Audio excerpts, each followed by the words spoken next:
everyone. This is another episode of Stockommon Sense. Talk about a week in the market. And I give that big sigh because I swear, like all this week, all I could see was red all across the board. And when Friday hit, things weren't as bad as they seemed. Craziness. Anyways, looking at the S&P 500 as we always start here for the week.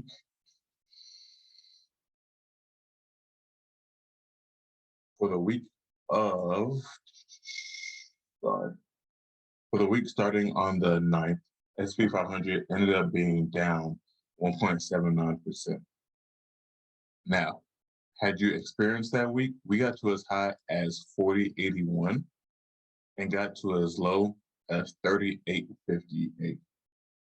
When I tell you, I had a lot of people freaking out, me included, whenever we passed through the 40 or the 4,000 mark. I was like, okay, it's time to raise the alarm. Things are getting crazy. So we ended up closing at 40.23. Year to date, we avoided the bear market. Let me go ahead and adjust this. We avoided the bear market statistic. So what that means is, I believe it's from 10% to 19% means you're in a correction. Anything after 20% means that you're in a bear market. So if you look from our high of 48.18, we finished at 3. Since our high, we're currently only down 16.5%. So we were able to stave that off. But things still aren't looking great. So if you were to look at our trend line, I'll go ahead and add this so we can see it. We're still trending downhill. Place this here. I'll place this right here. Closed. Things keep looking more bleak. I still have hopes that we will end up here at 50-50. Thinking about revising it. But in this market, things have gone crazier.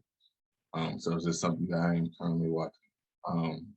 Again, we did close at 40.23 because we did break it because it's a weekly chart.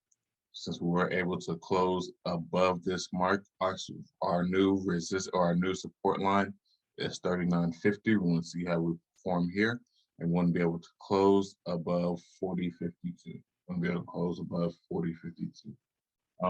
Things have not improved within the market. We still have high inflation.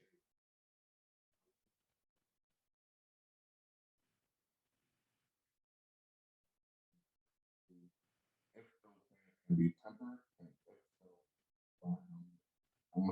how much is what can the government do, or the Federal Reserve do? Yeah, they're on record saying that they want to have a soft landing for the year.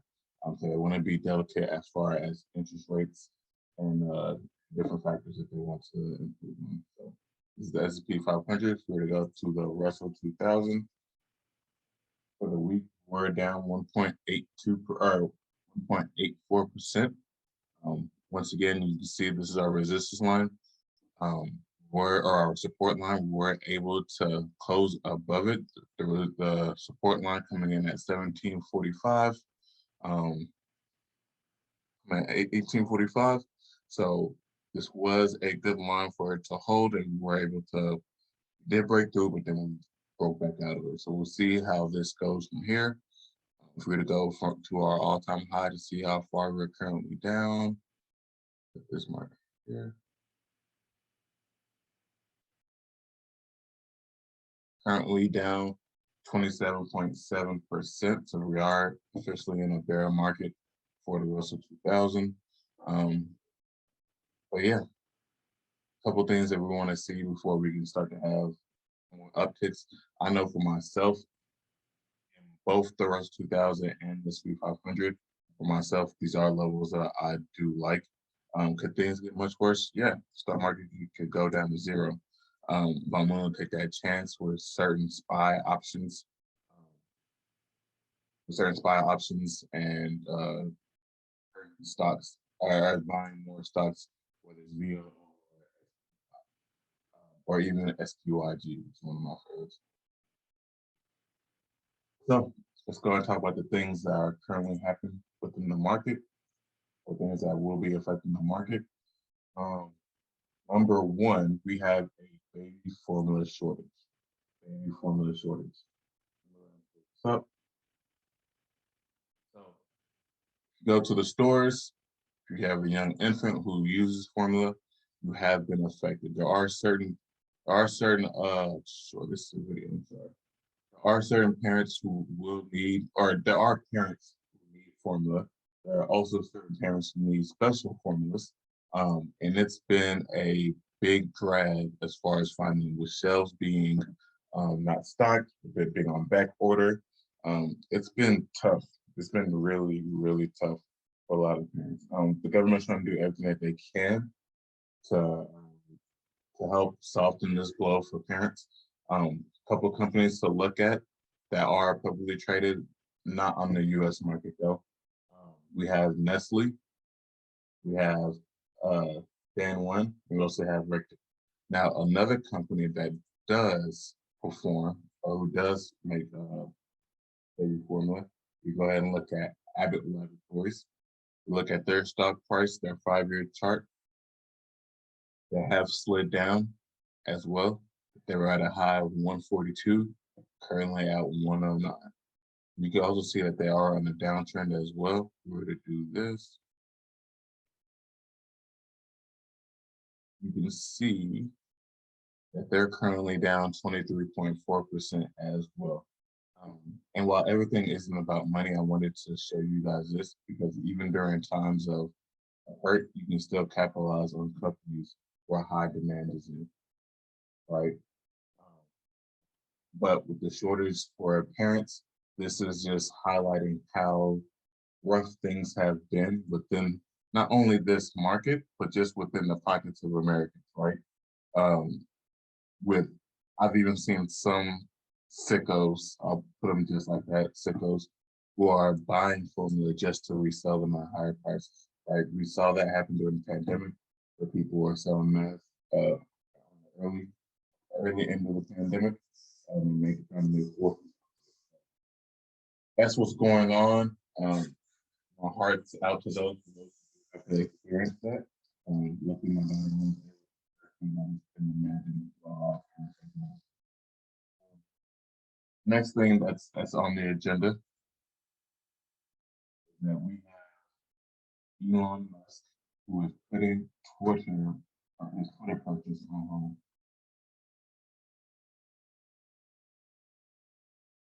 So what's basically going on is it feels like a negotiation tactic to me. But what's kind of going on that Elon Musk is currently putting a hold on buying Twitter. The reason being is the amount of bots that he believes Twitter has compared to what Twitter is saying. So what I'm reading, I'm going to go down. From what I am currently reading is that they have their Twitter bots at, I believe, 5%.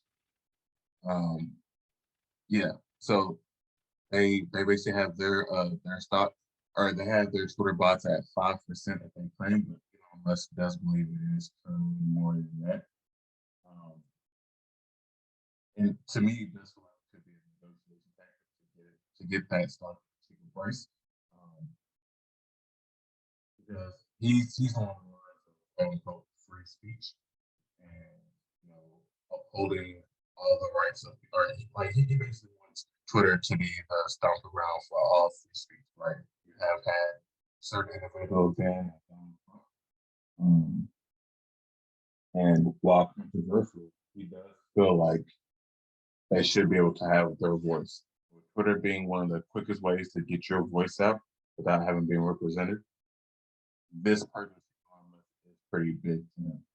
Elon Musk has promised that cleaning up bots will be one of his highest priorities as an owner of Twitter, and he is waiting on details supporting their calculations that spam and fake accounts do indeed represent 5% of users. Basically, he just wants Twitter to prove that amount.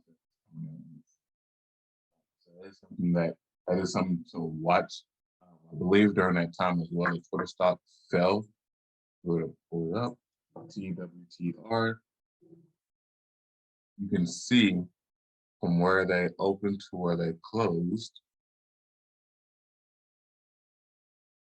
They got to as high. They got to as high as what, $49? Yeah, $49.44, and they're getting to as low as $40.01. So they basically ended up losing 17% all in one day due to that news coming up. So this stock is being highly volatile right now. But overall, they are down for the year. Overall, they're down about 7%, 8%. So just something to watch with everything going on. Next, we have our weekly crude oil. Crude oil looks like we closed down for the week. We closed last week at 110.61, and we closed at 110.16. So we're down a couple of points. The reason why this is big is because gas reached a record high of $4.37. And it does seem like we could be headed towards the $5 mark. Well, we are there in certain areas, but it looks like we might be there as a nationwide. This is something to watch and something that is big. That's something that my group chat and friends is currently dominated by is, hey, gas prices high, I'm not taking this. Hey, gas prices high, I'm staying in. Hey, and it's just funny. But it's also serious in the sense of transportation costs are going up. And a lot of times you'll have big companies passing along those costs to consumers, right? So you see cartons of eggs going up, you see gallons of milk going up. They're passing back these expenses due to higher gas prices. So it's like we're getting hit with a double whammy because we do have higher inflation in a lot of areas that we do well.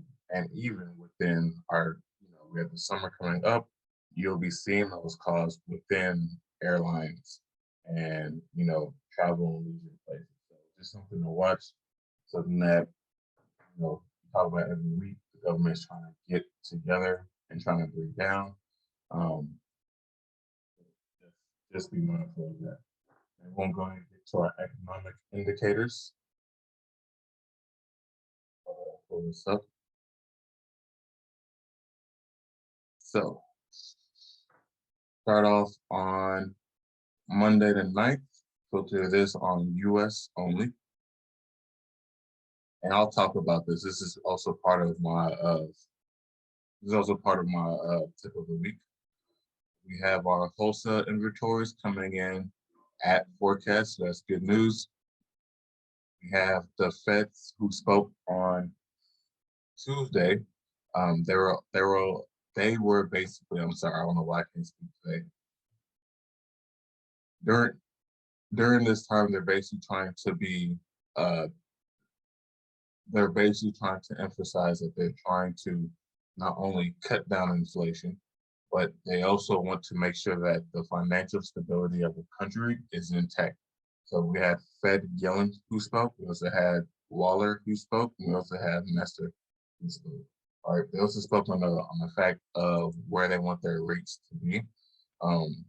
Last week we spoke that we weren't going to see any interest rates of at least 0.75, but they are on talks to have 0.5, which is what we had a few weeks ago, and 0.25. So anyone's guess to where we will land as far as interest rates, I believe we're currently at 2%.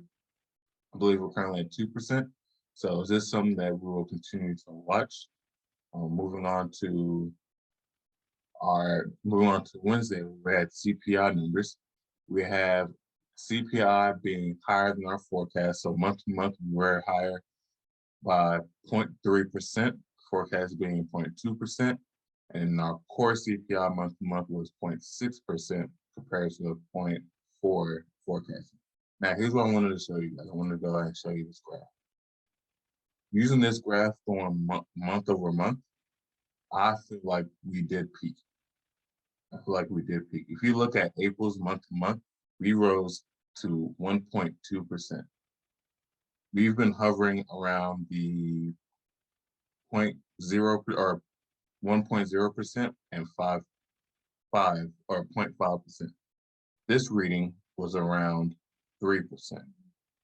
So I know it's all gloom and doom. I believe that year over year we are up by, I think we're up to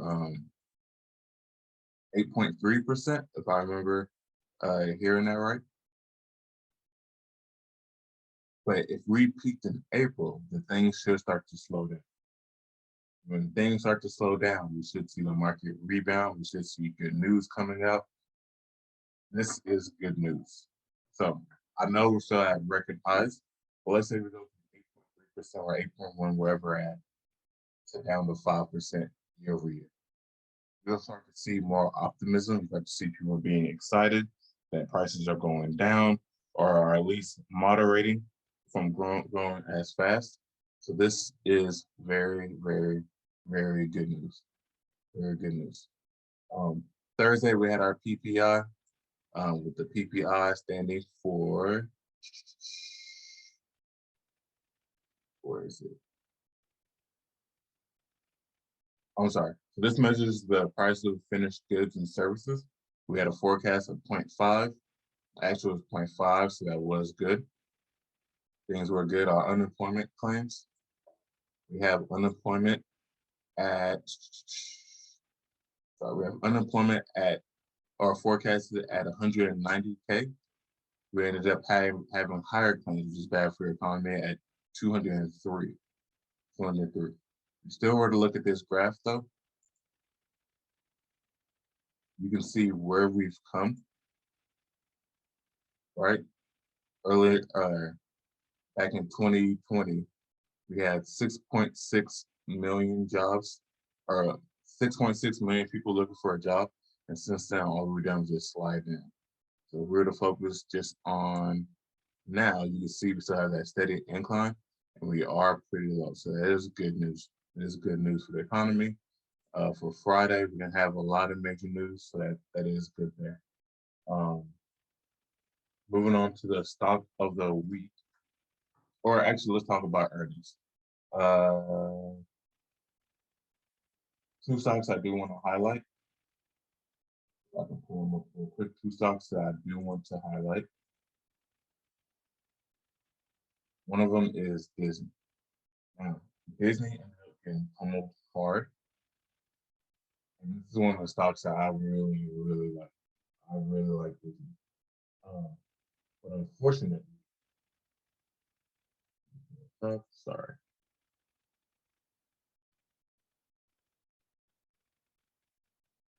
So if we were to look, here's Disney. Earnings estimates for Disney was between 89 cents to $1.40. They ended up getting 108 shares, or they ended up getting 108. Now, the reason they got hit hard is because the consensus estimate was around $1.19. Overall, they missed it by 11 cents. So if we were to look at their chart and pull it up, S is the stock ticker, you can see how low they got. So they're high. Well, let's change it by the day, so it will make more sense. So if I highlight this, I can get it to work. And you can see that they not only they miss it, but how low that stock went, right? So we closed right over here and closed the day here. So I ended up closing going from what day is this? Tuesday, then dropping by 2.3%, then opening up lower, closed here, opened up down 0.7%, and closed that day down 2.2%. Now, it did end up rebounding. It did end up rebounding.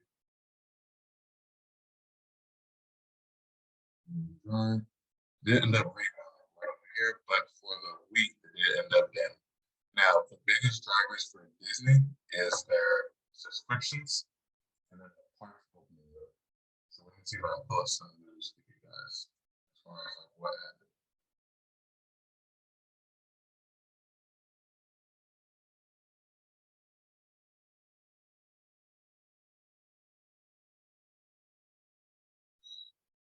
Much as I love TD America, sometimes they can frustrate me.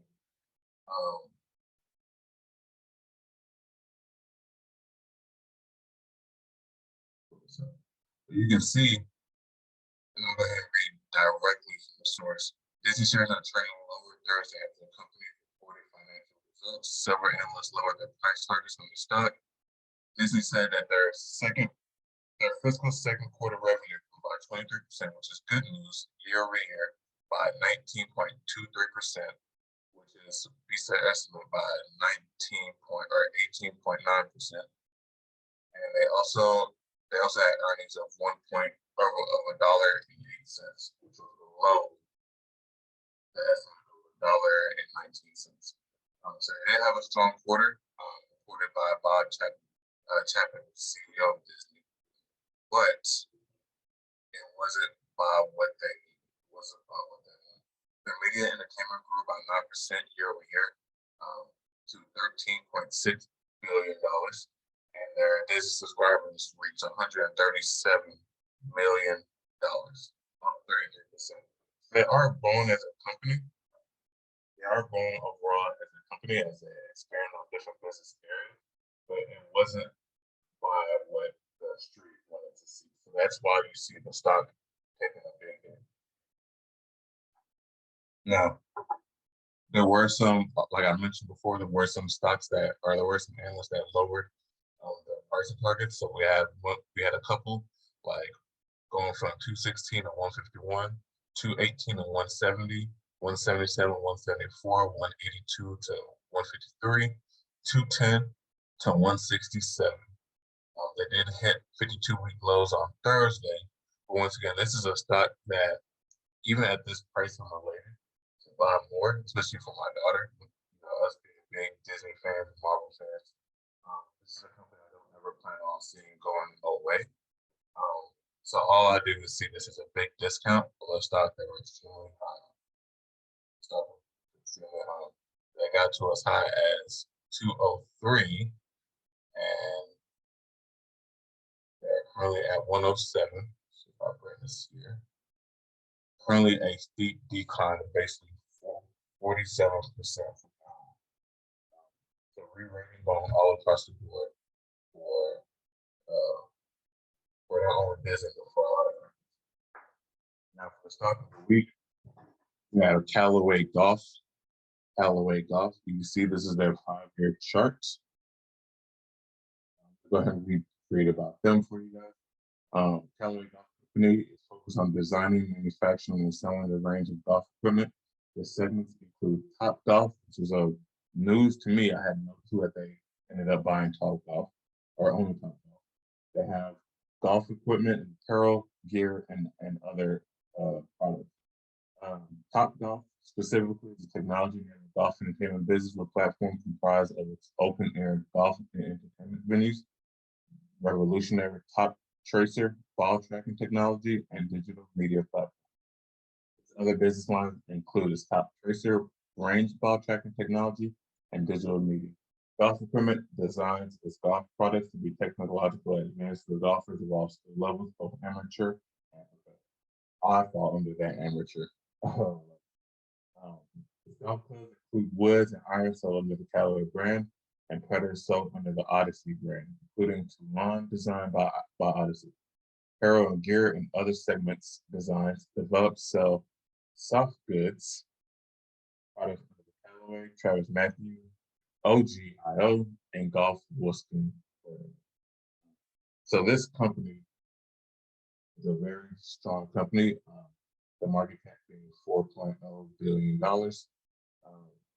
They increased their revenue. This is something that was big to me and something that I do want to watch moving forward. But they increased their revenue from 2021, 2020,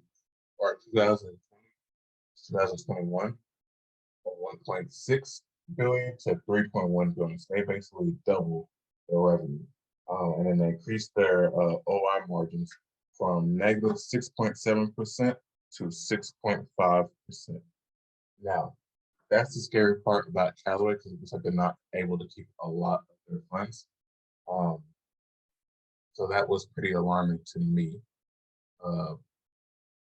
But with the addition of Topgolf, with golf being a leisure pastime for a lot of individuals, this is something that I found very intriguing overall. If we were to look, I'll put up the fundamentals while I read.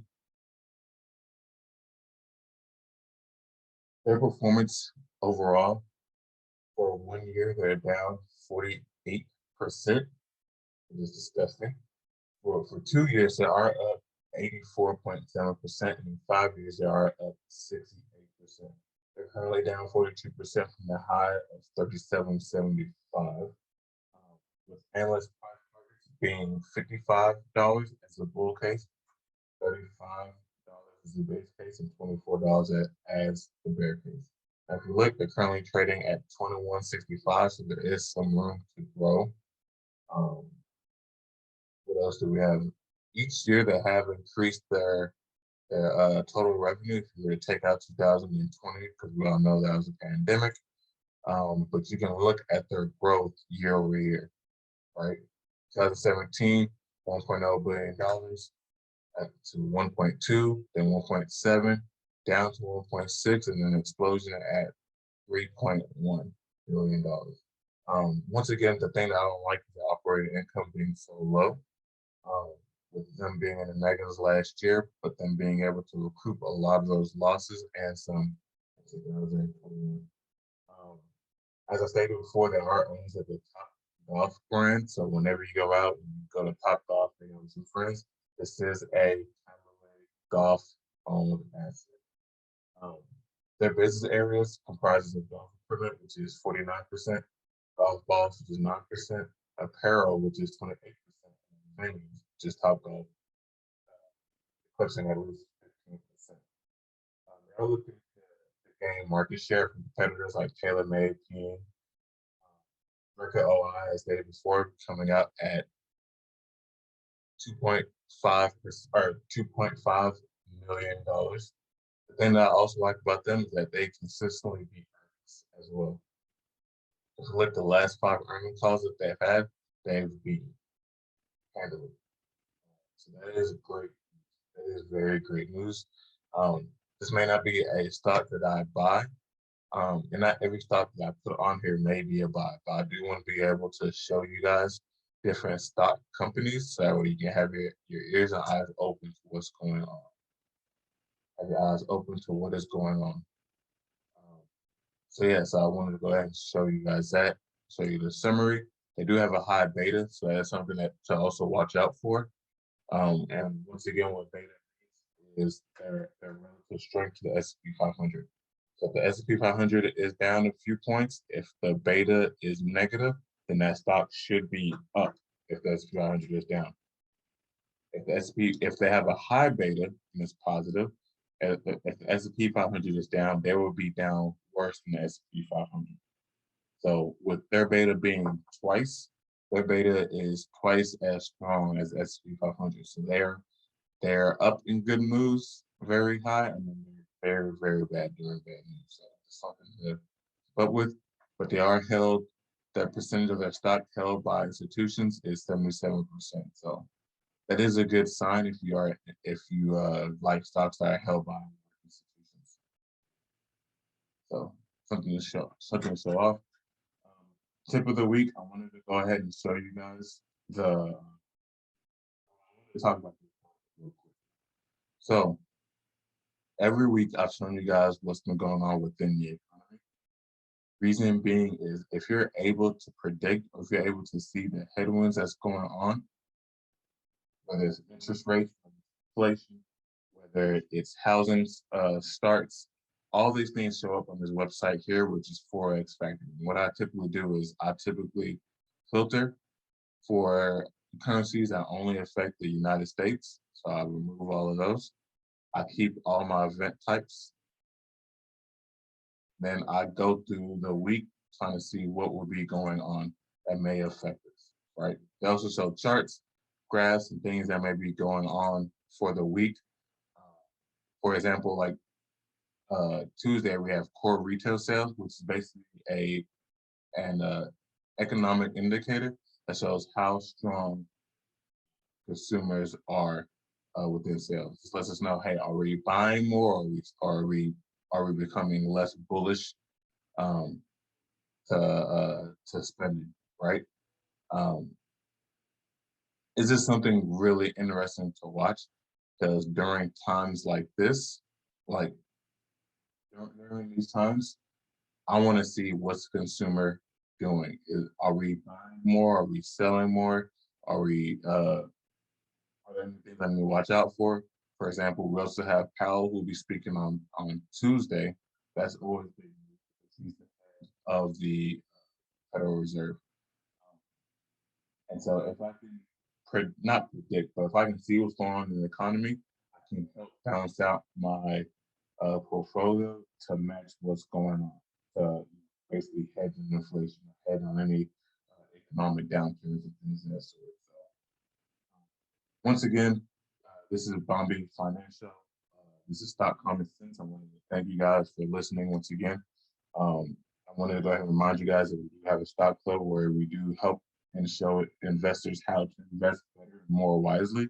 The Stock Common Sense is something that we provide on a weekly basis to not only help out those who may not be fortunate enough to invest with us, but to also make you better investors for $3.99. One thing that I will be adding to our stock club teams will be a monthly newsletter. We'll have certain plays that I like, sectors that I'm feeling really good about or feeling strong about, more stock picks and things of that sort. I'll be adding that to the stock club. I just want to let you guys know firsthand. So that way, if you wanted to join, we will be having some more value added products. So thank you guys for listening. Thank you guys for tuning in. If you like, please press the like button, share, and subscribe. And we'll see you guys next week. Thank you.